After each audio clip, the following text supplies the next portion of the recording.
The situation in Gaza is turning dire. Israel told more than 1 million people living in northern Gaza to leave within 24 hours. But the UN says that is impossible and are demanding Israel cancel the order. Israel did drop flyers like this one in Arabic telling people they have 24 hours to leave their homes ahead of a possible ground invasion. Now, meantime, there are reports that Hamas is telling civilians in Gaza to remain steadfast in their homes. So what do you think of this, and what are the Gazans supposed to do? This is a humanitarian crisis. Sam? Yeah. The answer is probably be slaughtered. They're in between a rock and a hard place. They have nowhere to go. They're boxed in on all sides. I'm assuming that Hamas isn't open to discussions about what the innocent Palestinians want to do. I'm assuming that the Israelis are not going to hold off forever in terms of ground invasion. So I think we all know, Sam, what's going to happen, and right now we're just praying that we're wrong. I just think the Israeli people are very great with their time explaining what they're doing, right? We've had several on the show. Every show that you turn on, there's someone from Israel explaining what the situation is over there and how dire it is and what the horrific situation that's happening. But they're letting people know we're going to start attacking Hamas because we have to as a people. But my dad sent me this great quote because we were talking back and forth about it. And he says the Israeli people use weapons to protect their people. Hamas uses people to protect their weapons. Right. And that's exactly what's going on. That's exactly right. And both of you spoke so eloquently. If you look at a map, Egypt is right there.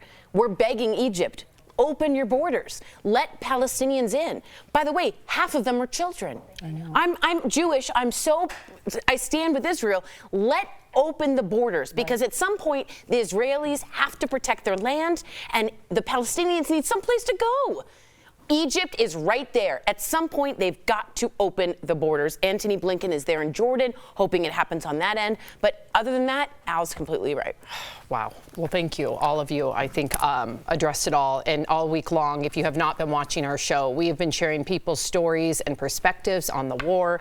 Today, we are joined by a Jewish leader from Los Angeles. Please welcome Rabbi Susan Goldberg. Rabbi Susan, thank you so much for joining us today. We appreciate you, and our hearts are also with you. Thank you. Thank you for having me. Thank you. Rabbi, I'm curious, what are you seeing and hearing from people as a Jewish leader there in LA today?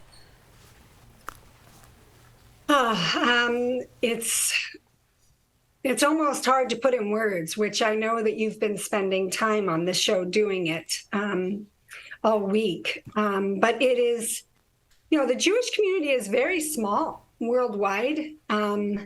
And we're all very connected to each other, and everyone has somebody whose family member or friend or colleague is in Israel. And so this attack just created incredible ripples in the Jewish diaspora all over the world. And people feel so, the trauma of this and the grief of this is unbelievable. And the ability to put into words is really difficult, just to know that the Jewish community is really, really struggling at this time. I saw the coverage you were just doing. It's also just heartbreaking to know that this violence is going to continue. Our prayer is that the kind of terrorist violence that Hamas unleashed on Israel, our hope is it could be a change for something radical to change, because what we don't need is more death. And I know that you've had guests on your show, and certainly all the people who I'm speaking to whose family are hostages or who've been killed, over and over the message is, this is enough suffering. Yeah. This is enough suffering. Yeah. Rabbi, it's really good to talk to a rabbi right now. It's really good to see your face. Today is a really scary day for a lot of Jewish people here in America, and I'm not sure everybody knows, and across the world. Hamas has called for what they are calling a day of rage or a day of jihad to kill Jews that you know all around the diaspora. As you said, there are not many of us. How are people there feeling about it? How are you feeling about today? Tori, thank you. I mean, just your first response really speaks to the depth of pain that the Jewish community is experiencing. And I don't think it's something that everybody is aware of.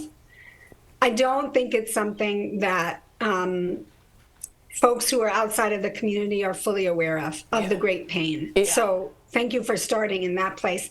And the fear.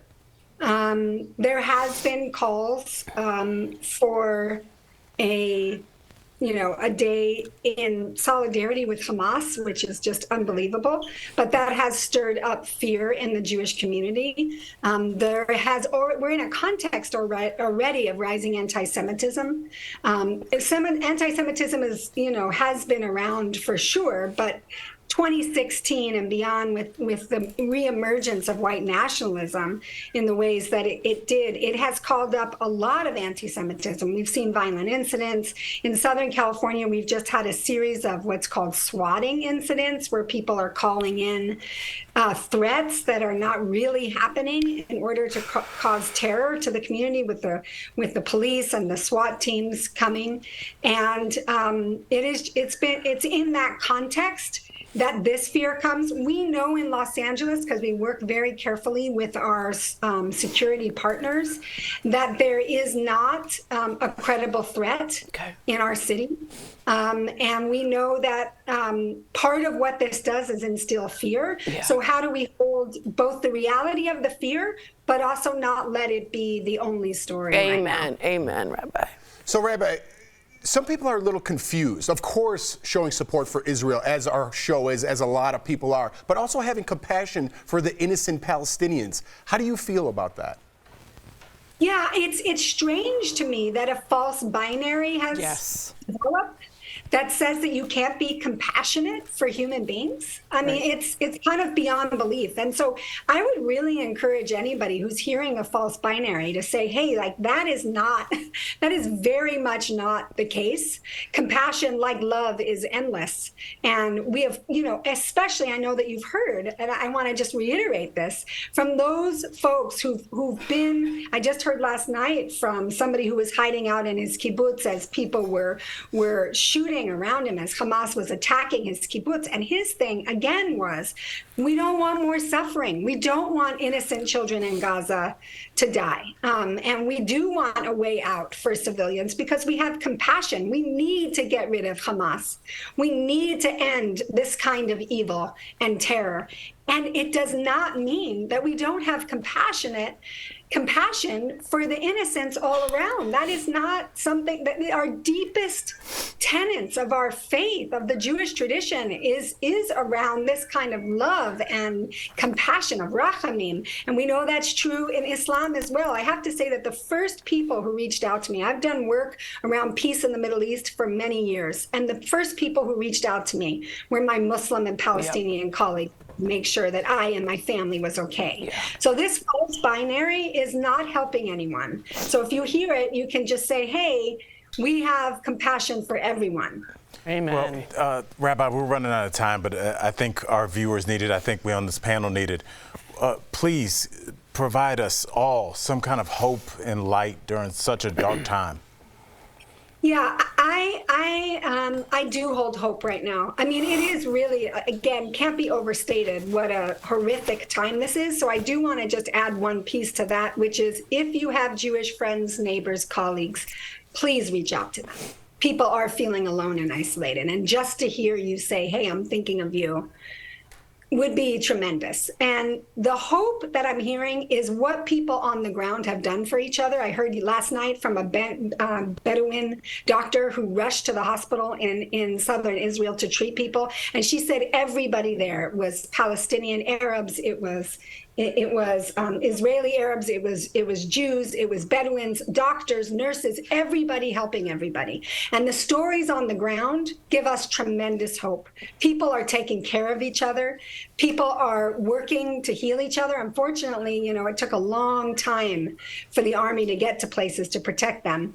And people are on the ground doing beautiful work to take care of each other. And from doing this work for years, there are Israeli and Palestinian leaders who are very capable, who know the way forward. I mean, we often think as Americans, we know everything. And I just want to also remind people, the leadership is going to come from Israelis and Palestinians on the ground. And they are there. They've been doing the work for years. They just haven't been amplified and they haven't been supported. And so part of what we need to do is to point to those voices who've been doing this work for many years and who know that another way forward is possible. Amen. What a light you are, Rabbi Susan. Thank you, thank you, thank you for being here today. Our thoughts and prayers are with you and all of our Jewish friends, as well as the people in Gaza. Everything you said is so on point, and we thank you. We'll be right back. Thank you. Thanks, Rabbi.